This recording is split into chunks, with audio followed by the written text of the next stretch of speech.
Last of Us Episode 2 is here. We're already getting some answers to our questions, continuing to divert from the game, in some instances better than others, and most importantly, the show is maintaining its high-quality production. There's a lot of things to go over in this episode, from elements that were different to the game, some Easter eggs, and of course, the clickers. So let's get into the breakdown of Episode 2 of The Last of Us, called Infected.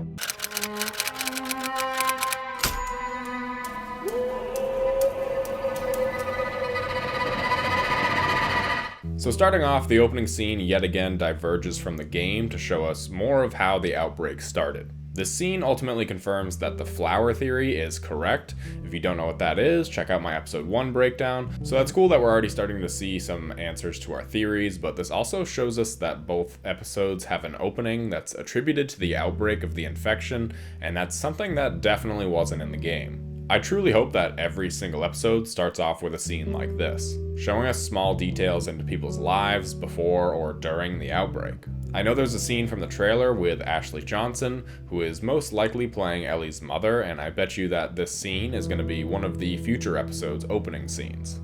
But the through line for, so far, both of these opening scenes is that there is absolutely no cure or vaccine to this infection. This makes me think one of two ways, and spoilers ahead for the game, so if you haven't played the game, skip to the time on screen right now. So my first of two thoughts is that these opening scenes talking about how there is no cure is foreshadowing that the Fireflies are basically just full of shit and don't really know that Ellie could be the key to a cure. This is something that I never really thought of until a lot of people commented it on my Joel analysis video. While a lot of the comments said this to defend Joel's actions because they think of him as some kind of hero for some reason, but there were also a lot of people who just genuinely brought up the fact that the Fireflies probably couldn't make a vaccine even if they wanted to, which is definitely an interesting route that the show could definitely be taking. But my second of two thoughts is that the show is telling us just how special and remarkable Ellie is. Maybe the Fireflies can, in fact, make a vaccine from killing her, which would make Joel's actions that much more impactful to the audience. I know that I personally prefer this to be the case because that was my main takeaway from the game the first time I played it. Ellie is the key to a cure, but Joel takes that away from humanity because humanity already took everything from him. That to me is far more interesting and makes Joel a great character because of his selfish intentions, not because he's some hero that saves Ellie from the Fireflies. I find that to be so boring, and I don't think that Joel is a hero. That's what makes him such a great character. But it'll be interesting to see how the rest of these storylines play out and how they are going to frame the ending for the audience's point of view. It might be a bit more clear, or it might be up for the viewer to examine if Joel's actions are honorable or selfish. The thing I really loved about this episode, and so far the entire show, and I really hope they keep this up, are the little things. What do I mean by the little things? I mean Joel lifting up Tess so that way she can go unlock a door. I mean Joel giving Ellie a bandage to wrap around her arm. I mean Joel picking up the M4 because it makes sense for him to, because he doesn't have to wait until the last level to get the best gun in the game. Things like clickers actually looking and sounding like they should, even though there's no spores and they added tendrils, the clickers still look like they're right from the game. This may not sound like much, but the little things add up. It's the little things that so many other video game adaptations get wrong, and why The Last of Us is already thought to be the greatest video game adaptation. There's plenty from this episode that is taken right from the game, and while they squished like a 3-hour portion of the game into about 50 minutes, I think that this was the best that they could have done while moving the story along and not just padding the runtime with more clicker encounters. All of the game essentials are there: Joel and Ellie's conversation, and the fact that he looks at his watch, Tess being bit, terrifying clicker encounters. All of the important stuff happens in this episode while also adding a few new things like Tess and Ellie's conversations, and of course her sacrifice at the end. I love how Ellie jokes about how she heard about spores and Joel and Tess say it doesn't exist. That's a fun conversation that adds to Ellie's character and also pokes fun for fans of the game. I love the foreshadowing in Ellie's conversations with Tess about how she was alone in the mall and she definitely won't have a boyfriend coming after her. There's also some more misdirections like Ellie getting bit again. I thought for a second that they were maybe just gonna have Ellie get bit again and Tess was gonna play a larger role and not die. But I like that Tess dies here at the same point she does in the game. Tess dies for a reason, so that Joel and Ellie's relationship can further develop. Tess's death is what forces Joel to continue along the journey, and it needed to happen or else Joel might have seen that the Fireflies died and turned his back on both Tess and Ellie. It was confirmed that Joel and Tess were certainly more involved than they were in the game, but also that Joel didn't feel the same way for Tess that she did for him. This further helps the audience see that Joel is cut off from any sort of emotional attachments, but also adds more to the scene in the first episode where Tess climbs into bed with him and he just turns the other way. I love these tiny little details because it's true, the little things all add up, and it's the little things that made this episode so great. Tess has a bit more of a bombastic death than she does in the game, but I think it makes sense mostly because of the changes in Tess's character. She does seem a bit more caring towards Ellie than she did in the game.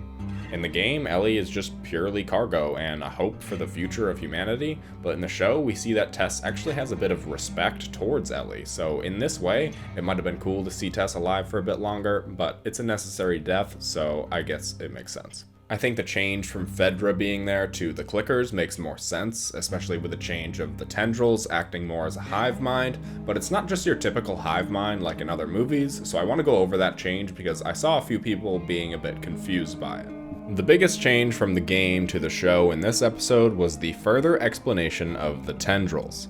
We see a massive horde of infected, all reacting similarly, and Tess explains that the fungus grows underground, and if you kill one infected, they could be connected to a dozen more over a mile away. But where the confusing aspect comes in is the very next scene in the museum with the Clickers. When they killed these Clickers, why weren't the other ones alerted? Outside of the museum, Joel hits one of the vines, saying that it's bone dry, so there might not be any infected inside. These tendril vines outside the museum are broken, therefore these clickers aren't connected to any other tendrils. Later at the State House, the tendril vines connect to an infected person's hands, and it alerts the horde of infected, presumably like a mile or so away. This is a very interesting concept. Usually hive minds are all connected to some queen or something like that, but because this is an organic fungus, it behaves differently, and this opens up a lot of really interesting possibilities in the future. I really hope this isn't the last time we see the infected behave like this. There's a lot of really great story opportunities for this to come back, so I'm excited for hopefully more. The clickers themselves are absolutely terrifying. They really hit the nail on the head with this aspect. Yes, the clickers are scary in the game, but at the end of the day, they're just an obstacle to go through in order to get to the next objective. There's lots more infected in the game, but that's obviously because the game is like 30 hours long. I like that Joel is your pretty average guy. He's not the John Wick at taking out infected. He even loses his gun for a moment, and that gives a lot of tension to these scenes with the infected. I've heard from people who have seen the whole season that the infected are in maybe 4 or 5 of the episodes, and I like this. This encounter with the clickers was great and filled with tension. If there's a scene like this in every episode, it would lose its charm and suspense. So while I want to see more of this, it doesn't have to be in every episode. If you watch my last video, you'll know my biggest issue with the first episode was the line delivery of some of the dialogue from the game. I'm happy to say that I think this episode did a much better job, and I'm definitely starting to see Pedro and Bella as Joel and Ellie. I'm not quite there yet, I'm not quite sold, but it makes sense that they filmed the show semi-chronologically, so in the first episode, the actors were still getting used to their roles, and even just by episode 2, they're really starting to settle into Joel and Ellie. I especially like the additional lines of dialogue between our two main characters. Since there's no reference point to the games, I don't feel like I'm even subconsciously comparing the two, and I feel more invested to the story they're telling, not the story they're adapting. This episode was incredibly faithful to the game and made according changes to make the story better, and I think that this episode especially bodes well for the rest of the season. This episode was not only a fantastic adaptation, but a great story apart from it as well, and I'd give this episode a solid 9 out of 10. Next episode is the one I might be the most excited for, other than the finale, because it's the episode with Nick Offerman's Bill. I've heard that this episode is very different than Bill's story in the game, and it already looks to be that way with the introduction to Frank, who we never actually met alive in the game. I know people love to see Nick Offerman as Ron Swanson. I do too, believe me, and I was saying, well, I think Bill is going to be a little bit different than Ron, but from the looks of the trailer, this does just seem to be a lot like Ron. I'm not complaining, I'm very excited. It's said that some people will love this episode and some will hate it, and I love me a controversial TV episode, especially a longer one, because this one's supposed to be like 80 minutes. Let me know your thoughts on the episode in the comments below, and if you enjoyed the video, be sure to subscribe for more episode breakdown and reviews.